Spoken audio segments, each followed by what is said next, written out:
एक लाइन चल रही थी हर महिला के खाते में 2500, हर महिला के खाते में 2500। अब कल जब न्यूज़पेपर पढ़ा तो बहुत सारी वो TNC जो हिडन होता है ना, वो टर्म्स एंड कंडीशन लिखी आ रही हैं। किस तरह से ये महिलाओं का रास्ता, बिल्कुल महिलाएं रास्ते से साफ कर दी जाएंगी और बाद में एक रिपोर्ट में पेश कर दिया जाएगा कि ये सब महिलाएं तो एलिजिबल ही नहीं है। वो तो हम सब आप जानते हैं कि बीजेपी तो खुद गुंडागर्दी चल रही है महिलाओं के साथ, उनके बहुत सारे नेता सब इन्वॉल्व हैं महिलाओं के अगेंस्ट जो वो क्राइम करते आए हैं। बड़े बड़े हमारे यहाँ पे ज्ञाता हुए जिन्होंने कहा कि कभी भी धर्म के नाम पे राजनीति नहीं होनी चाहिए, और आज आप फिर से टारगेट कर रहे हैं उन जगहों को जो स्पेशली जहां मुसलमान नाम है।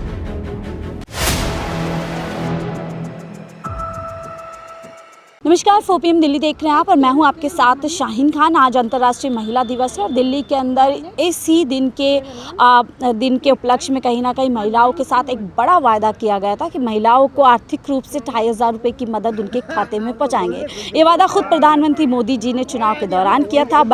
8 मार्च आ चुके, लगभग आधा दिन बीत चुका है। ऐसे में सवाल यह है कि 2500 रुपये कहाँ हैं। इस पर ज़्यादा बातचीत करने के लिए हमारे साथ एडवोकेट दर्शन जी है, जो खुद एक महिला है और लगातार राजनीतिक तौर पर और पूरी तरीके से अपने पेशे के तौर पे सक्रिय हैं। दिल्ली की निवासी भी, उन्हीं से जानते हैं। मैम, कैसे आप देखती हैं, दिल्ली की महिलाएं 1 महीने से वेट कर रही थी, बड़ा वायदा था और अब सुनने में आ रहा है 2500 रुपये कहीं किसी को नहीं मिल रहे हैं। देखिए, बड़ा शोर था, मोदी की गारंटी, मोदी जी जो कहते हैं करते हैं। और कल से मैं न्यूज़पेपर पढ़ना चाह रही हूँ, समझना चाह रही हूँ कि ये क्या किया। एक और ठगी कर डाली महिलाओं के साथ। एक लाइन चल रही थी हर महिला के खाते में 2500, हर महिला के खाते में 2500। अब कल जब न्यूज़पेपर पढ़ा तो बहुत सारी वो TNC जो हिडन होता है ना, वो टर्म्स एंड कंडीशन लिखी आ रही हैं। और 8 मार्च था, एक्सपेक्टेड था कि शायद आज महिलाओं को वो तोहफा दे दिया जाए, पर अभी आधे दिन से ज़्यादा निकल चुका है और कोई खबर है नहीं। इनफैक्ट आज भी वो मीटिंग लेंगे जिसमें फाइनलाइज करेंगे कुछ टर्म्स के बाद, और उस टर्म्स के बाद जो मैं समझ पा रही हूँ कि मुश्किल से कुछ लाख या 1000 तक वो उस नंबर को पहुंचा दें कि इतनी महिलाओं को हम ये 2500 देंगे। पर वो भी कब देंगे, ये भी एक बड़ा मुद्दा है। दिन दहाड़े धोखेबाजी कर दी गई बीजेपी। बिल्कुल, मैंने तो पहले ही बोल दिया कि ये ठगी कर दी गई। तब जब वोट चाहिए था तब हर महिला, और आज जब बात आ रही है उस अपनी एक गारंटी को एग्जीक्यूट करने की, तब वो वहाँ पे कैटेगरी बना रहे हैं। बहुत सारी टर्म्स एंड कंडीशन, जैसे 3 लाख से कम होनी चाहिए, कोई ITR फाइल करता है तो वो नहीं होगा, ऑलरेडी कोई दिल्ली स्टेट की कोई ले रहा है हेल्प तो वो भी एक्सक्लूडेड है। तो यहाँ पे तो बहुत एक वो TNC वाली जो हिडन टर्म्स आती हैं वो यहाँ पे लग के, और आप देखिए किस तरह से ये महिलाओं का रास्ता, बिल्कुल महिलाएं रास्ते से साफ कर दी जाएंगी और बाद में एक रिपोर्ट में पेश कर दिया जाएगा कि ये सब महिलाएं तो एलिजिबल ही नहीं है। तो ये तो बिफोर इलेक्शन बताना चाहिए था। बिल्कुल। तो दर्शन जी, आपने कहा कि चुनाव से पहले बताना चाहिए था। एक और ऐसे मुद्दा है कि जैसे ही दिल्ली की कमान मुख्यमंत्री रेखा गुप्ता ने संभाला, वो बजट को लेकर के काफ़ी चिल्लाने लगे कि बजट काफ़ी डेफिसिट है। तो क्या ये बजट पहले नहीं देखा गया, क्योंकि कहीं ना कहीं केंद्र में बीजेपी की सरकार है?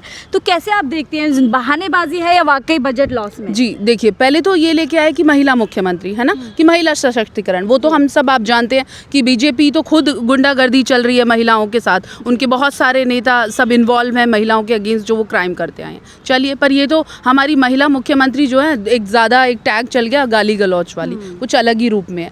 और डेफिसिट की बात है तो डेफिसिट तो ये इलेक्शन जो था उसमें एक बड़ा मुद्दा था ही, इसीलिए शायद आम आदमी पार्टी जो है साइड हुई। वोटर को लगा, मतदाता को लगा कि दूसरी सरकार लानी चाहिए। और मुझे लगता है कि बीजेपी बहुत ज़्यादा मार्जिन तो नहीं था, एक जो पहले था उसी से थोड़ा सा ज़्यादा मार्जिन से जीती है। पर बड़ी बात ये थी, अगर आज आप इस बात को कहते हो कि हमारा बजट या हमारी जो डिफरेंट डिपार्टमेंट्स हैं ये डेफिसिट में, तो ये कहना तो बेमाना होगा और आप फिर से एक जुमला फेंक रहे हैं। देखिए, आपको तो सॉल्यूशन लाना है, आप फिर से ब्लेम गेम नहीं खेल सकते हैं कि डेफिसिट में हम ये चीज़ नहीं करेंगे। आपने 5 साल की गारंटी दी थी, आप दीजिए। होली भी आ रही है, आपने तो कहा था सिलेंडर फ्री, तो कहाँ है वो मैं देखना चाहती हूँ। और आज मैं पूछना चाहती हूँ, कुछ महिलाएं तो आ जाएं, बता दें क्या हो रहा है। तो ये डेफिसिट में है, ये बिना बात का मुद्दा है, लोगों को शायद भटकाने के लिए, या टाइम कैसे खर्च करना है। लेकिन आज भी प्रचार किया जा रहा है कि हमने मजदूर से लखपतियाँ दीदी बना दी। एक आंकड़ा दिया जा रहा है कि कई लाख लखपतियाँ दीदी देश के अंदर बन चुके हैं। लगातार आर्थिक रूप से कह रहे हैं मजबूत किया जा रहा है महिलाओं को। आप महाराष्ट्र में देख लीजिए, कहाँ आए महिलाओं के खाते में पैसे?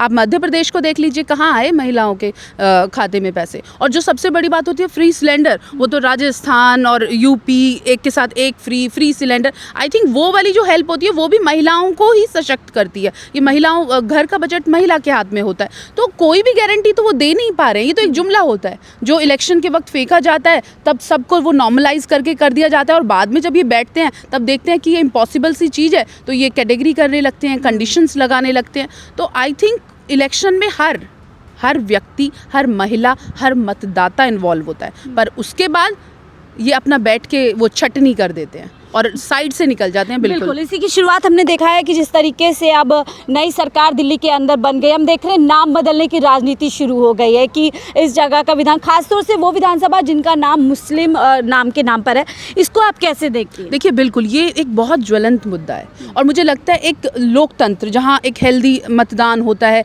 हम सब अपने अधिकारों का यूज़ करते हैं, वहाँ अगर आप धर्म के ऊपर राजनीति करते हैं तो शायद वो पतन शुरू हो जाता है एक देश की राजनीति का या एक देश का। और ये तो हम पढ़ेंगे भी, ये मेरा कुछ खुद का इंडिविजुअल विचार नहीं है, बड़े बड़े हमारे यहाँ पे ज्ञाता हुए जिन्होंने कहा कि कभी भी धर्म के नाम पे राजनीति नहीं होनी चाहिए। और आज आप फिर से टारगेट कर रहे हैं उन जगहों को जो स्पेशली जहाँ मुसलमान नाम है, तो छोड़ दीजिए ना। आप देखिए फिर से क्या कहते हैं, ये तो वर्शिप एक्ट जो कि चेंज नहीं होना था। सबको पता है मुगलों ने कितने साल देश में शासन किया, तो बहुत सा ये है कि जो हिंदू क्या कहते हैं मंदिर थे वो तोड़े गए, मस्जिद बनाई गई। जो राजनीति पूरे देश में चल रही है वो राजधानी दिल्ली में भी उसकी शुरुआत बिल्कुल देखिए 27 साल बाद इनके हाथ में, बीजेपी सत्ता के लिए बड़ा यहाँ पे तिल मिला रही थी, 27 साल बाद जब इनके हाथ में दिल्ली को दिया गया, देश की राजधानी, प्राउड होता है किसी भी देश का, तो इन्हें काम करना चाहिए था रियल मुद्दों पे। जो आज दिल्ली की, शीला जी के बाद जो दिल्ली का विकास नहीं हुआ, रुक गया 12-13 सालों में, है ना, दिल्ली पीछे चली गई है, तो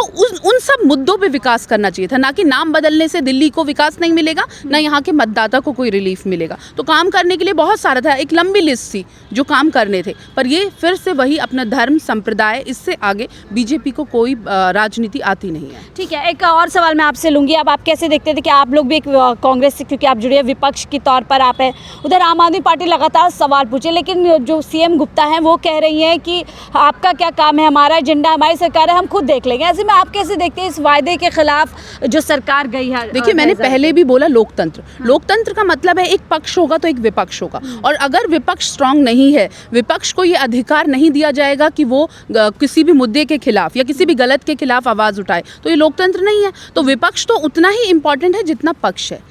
जो सत्ता पक्ष है वो तभी सही काम कर पाएगा जब विपक्ष उसके गलत को गलत कहने के लिए होगा।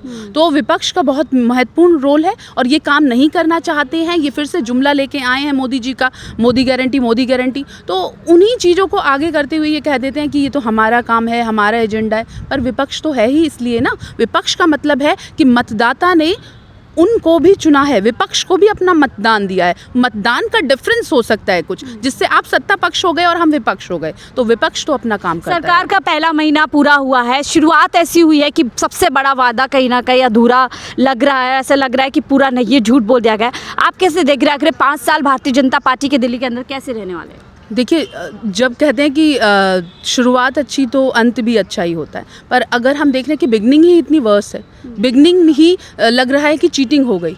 एक आधी आबादी, जो आधा मतदाता था दिल्ली का, उसके साथ धोखा हो गया।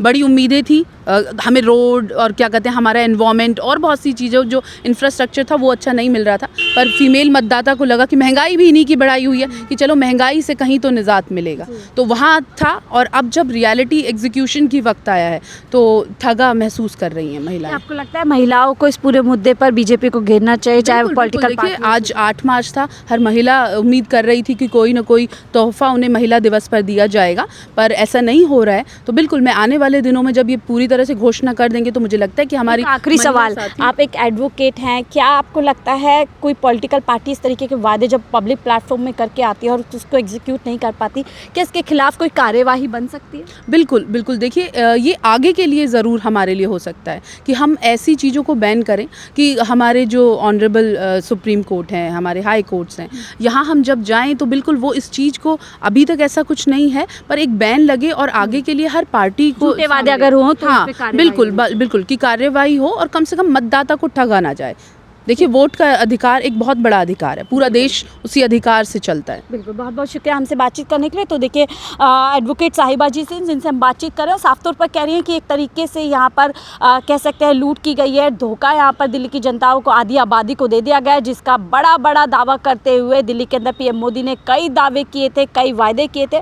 फिलहाल सबसे बड़ा वादा 2,500 रुपये महिलाओं के खाते में, वो पूरी तरीके से यहाँ पर खोखला नजर आ गया। ऐसे में क्या आने वाले समय में ऐसी पॉलिटिकल पार्टीज के खिलाफ कोई कानूनी रूप से एक्शन हो सकता है, ये भी अपने आप में एक बड़ा सवाल है, क्योंकि झूठे वादे करके सत्ता तो पा ली जाती है, लेकिन वादे पूरे करते वक्त पूरी तरीके से कहीं ना कहीं अपने आप को बचा लिया जाता है। फिलहाल इस रिपोर्ट में इतना ही। देखते रहिए 4PM दिल्ली।